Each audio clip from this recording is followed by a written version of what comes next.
Assalamualaikum warahmatullahi wabarakatuh. Alhamdulillah wassalatu wassalamu ala Rasulillah. Segala puji bagi Allah Jalla Jalaluh. Salawat dan salam semoga senantiasa tercurahkan untuk baginda Nabi kita Muhammad alaihi salatu wassalam. Amma ba'd, kaum muslimin yang semoga dirahmati oleh Allah Jalla Jalaluh. Kita lanjutkan kajian kita. Wa an Abi Isa Al-Mughirah bin Syu'bah radhiyallahu anhu عن النبي صلى الله عليه وسلم قال إن الله تعالى حرم عليكم عقوق الأمهات ومنع وهات ووأد البنات وكره لكم قيل وقال وكثرة السؤال وإضاعة المال متفق عليه. Dari Abu Isa Al-Mughirah bin Syu'bah radhiyallahu anhu, dari Nabi sallallahu alaihi wasallam, beliau bersabda, sesungguhnya Allah telah mengharamkan atas kalian berbuat durhaka kepada ibu-ibu kalian, menolak kewajiban dan menuntut sesuatu yang bukan hak pribadinya, mengubur hidup-hidup anak perempuan.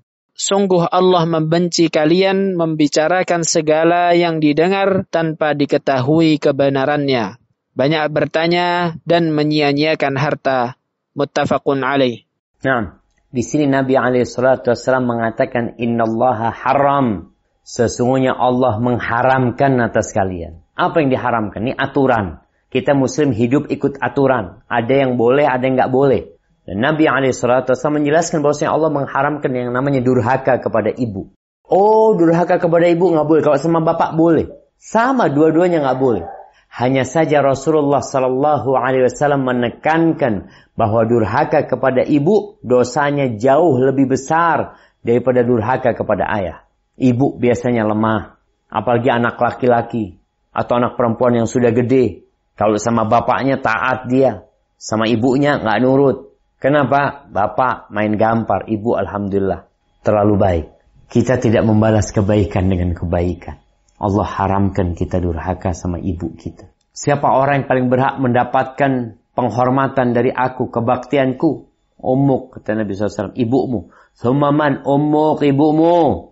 Terus siapa? Ibumu. Terus siapa? Bapakmu baru. Jadi bukan kita meremehkan peran bapak, Masya Allah.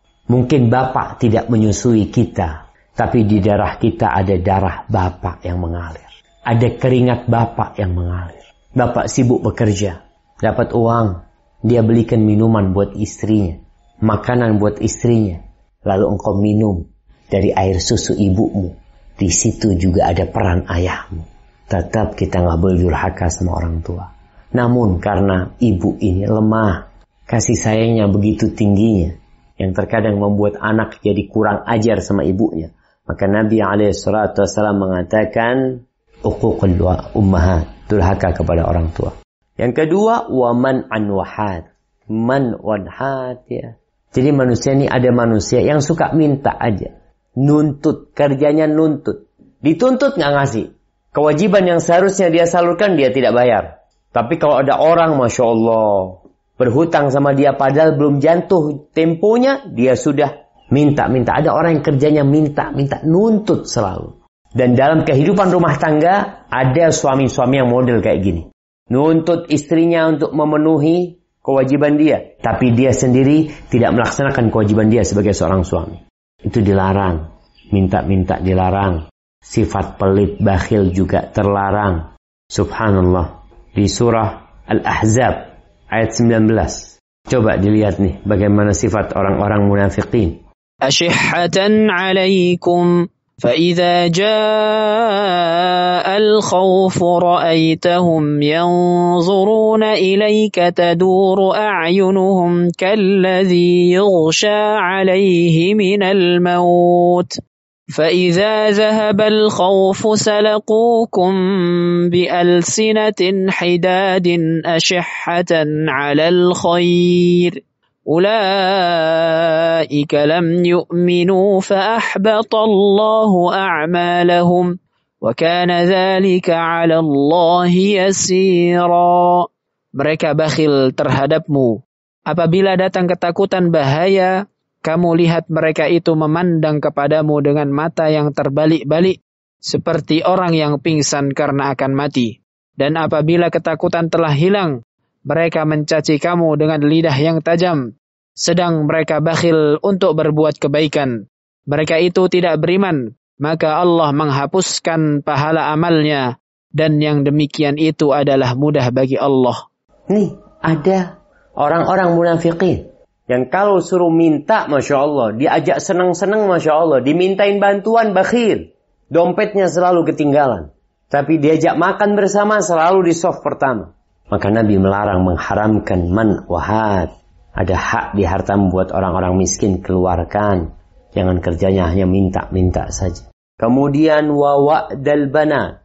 Dan Nabi SAW melarang menguburkan anak perempuan hidup-hidup, jemaah. Subhanallah ya. Cerita awal mula dari dikuburkannya wanita hidup-hidup ini disebutkan dalam beberapa kitab bahwasanya orang pertama di masa jahiliyah yang menguburkan putrinya adalah Qais bin Asim. Qais bin Asim. Kenapa dia menguburkan putrinya? Disebutkan bahwa ada kabilah Arab yang menyerang kampung dia. Kemudian putrinya ditawan dan oleh pemimpin kabilah dijadikan budak. Singkat cerita, berapa waktu terjadi perdamaian. Udah, dua kabilah ini damai, dua kampung ini berdamai. Lalu di situ ada anaknya Qais bin Asim.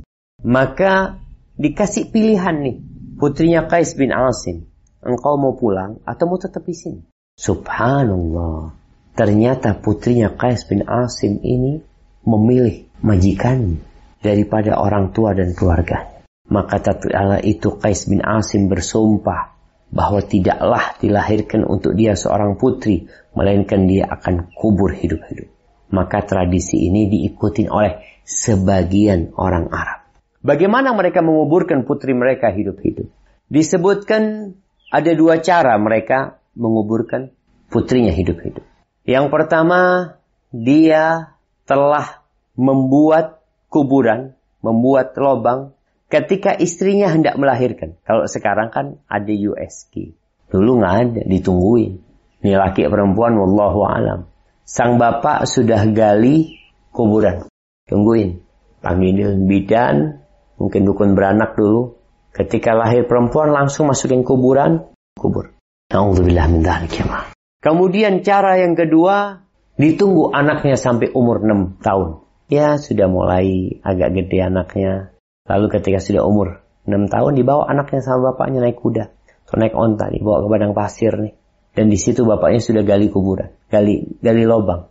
Lalu dia mengatakan kepada anaknya, nak, udah selesai lubang ini. Abahnya ngomong, nak, coba lihat ke bawah itu, nak. Ketika anaknya melihat ke bawah, didorong sama bapaknya, kemudian ditutup, jemaah. Na'udzubillah. Sekarang kejadian pembunuhan anak dahsyat. Kalau kita lihat aborsi di negeri kita, ada dokter-dokter, ya nggak banyak ya. Ini dokter-dokter yang menyimpang, yang membuka praktek aborsi, klinik aborsi. Dibunuh tuh anak. Memang tidak dikubur hidup-hidup, tapi dikeluarkan dari perut ibunya. Ada yang belum keluar, dibunuh di perut ibu.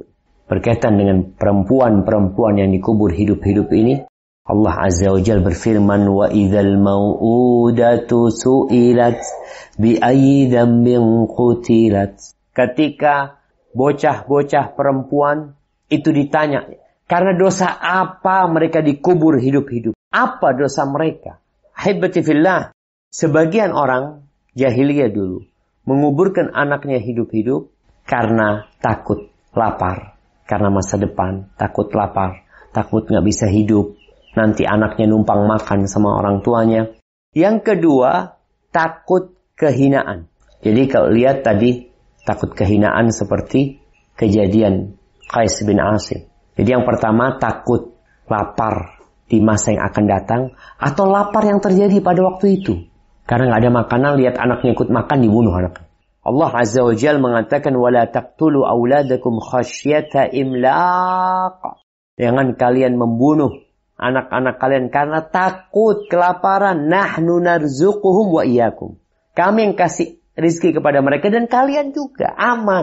Masa depan nanti. Kadang-kadang orang takut mau punya anak. Dikarenakan anak kerjanya seperti ini, seperti itu. Yang ngasih rizki bukan antum. Antum dapat rizki dari Allah Azza wa Jalla. Anak itu pun punya rizki sendiri. Sebelum keluar dari perut ibunya udah ditetapkan rezeki dia. Maka jangan takut ketika memiliki anak. Sehingga nanti bingung, nanti makan apa anak ini? Ada rezeki dia. Tinggal gimana jalannya, Allah akan atur. Kata Allah, kami ngasih rezeki kepada mereka dan kepada kalian. Kemudian ada yang karena takut lapar, memang dia sedang hidup susah. Sehingga membunuh anaknya. Allah Azza wa Jalla berfirman, وَلَا تَقْتُلُوا أَوْلَادَكُمْ مِنْ إِمْلَاقٍ نَحْنُ نَرْزُقُهُمْ وَإِيَّاكُمْ إِنَّ قَتْلَهُمْ كَانَ خِطْئًا كَبِيرًا. Jangan membunuh anak kalian karena takut kalian kelaparan. Kami yang kasih rezeki kalian, kasih rezeki mereka. Kami, kata Allah, membunuh mereka itu sebuah dosa besar.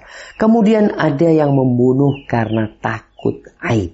Seperti kejadian yang di Sulawesi. Kejadian penyanderaan di sebuah rumah. Di mana tatkala berhasil dilumpuhkan, di situ ada anak perempuan yang sudah tergorok lehernya. Umur 18 tahun atau berapa. Ternyata dibunuh oleh kakak. Kenapa? Takut aib. Karena ketahuan adiknya berzina. Na'udzubillah min dzalik. Maka ingat, ini termasuk dosa besar. Wa kariha lakum qila wa qala. Dan Allah membenci kalian mengikutin katanya dan katanya. Ini kayaknya katanya dan katanya ini di zaman dulu itu ya ada orang yang gosip sana, gosip sini, ngomong sana, ngomong sini. Banyak bicara dan banyak menukil ucapan orang lain.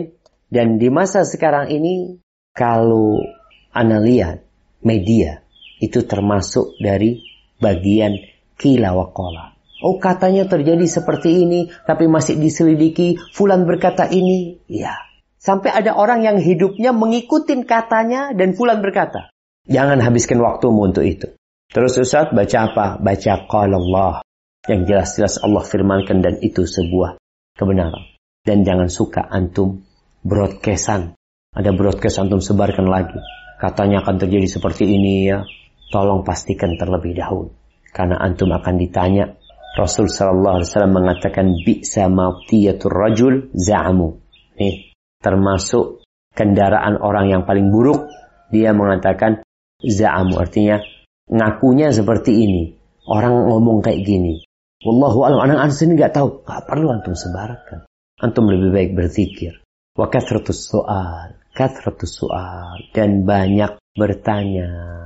Tanyalah perkara-perkara yang diperlukan dalam kehidupan ini, yang aplikatif, yang memang mau dipraktekkan, bukan pertanyaan hal-hal yang buruk atau yang berkaitan dengan filsafat. Kadangkala orang bertanya, maka bertanya hal-hal yang bermanfaat. Dan ketika tanya sama orang yang alim, jangan banyak-banyak bertanya.